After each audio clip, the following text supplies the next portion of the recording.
bagaimana trik dan tipsnya untuk mencari beasiswa. Kalau buat saya, pertama sebelum kita nyari beasiswa itu kita perlu ngobrol sama orang yang udah pernah dapet. Itu dengan ngobrol sama orang yang udah pernah dapet, yang udah pernah menjalani seluruh proses seleksinya, pasti kita akan jauh lebih banyak gambaran kita tentang beasiswa tersebut. Termasuk juga kita perlu ngecek kan selama ini reputasi beasiswa tersebut bagaimana gitu, apakah stipendnya sering telat dan seterusnya.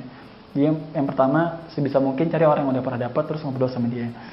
Terus yang kedua, ini basic banget, harus tahu basic requirement-nya apa gitu. Ketika di situ dia bilang TOEFL minimal 550, ya kalau TOEFL belum 500 ya jangan apply ke sana, belum bahkan 500 aja enggak gitu ya. Ya jangan apply ke sana gitu, cari beasiswa yang lain.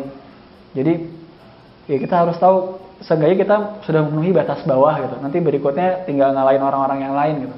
Jadi kalau batas bawahnya aja kita tidak berhasil memenuhi, ya jangan apply dulu gitu. Kalau misalnya nilai TOEFL masih kurang ya naikin dulu skor TOEFL-nya gitu. Kalau IPK-nya kurang berarti cari beasiswa lain yang IPK kita mencukupi untuk apply ke sana. Jadi basic requirement-nya kita harus tahu dan kita pastikan kita memenuhi itu dulu. Terus berikutnya pelajari, biasanya tiap beasiswa itu dia bilang bidang-bidang apa yang menjadi prioritas mereka gitu.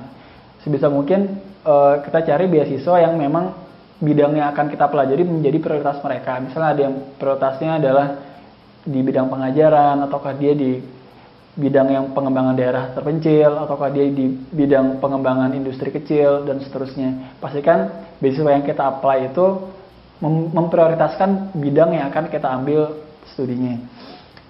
Kemudian berikutnya mengukur tingkat persaingan.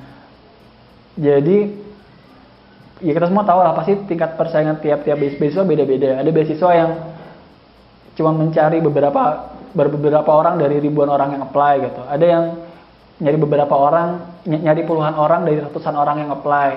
Ada yang apply sama kuotanya banyakan kuotanya gitu. Nah itu kita pelajarin itu dan sambil kita ngukur diri kira-kira kita bisa masuk di mana gitu.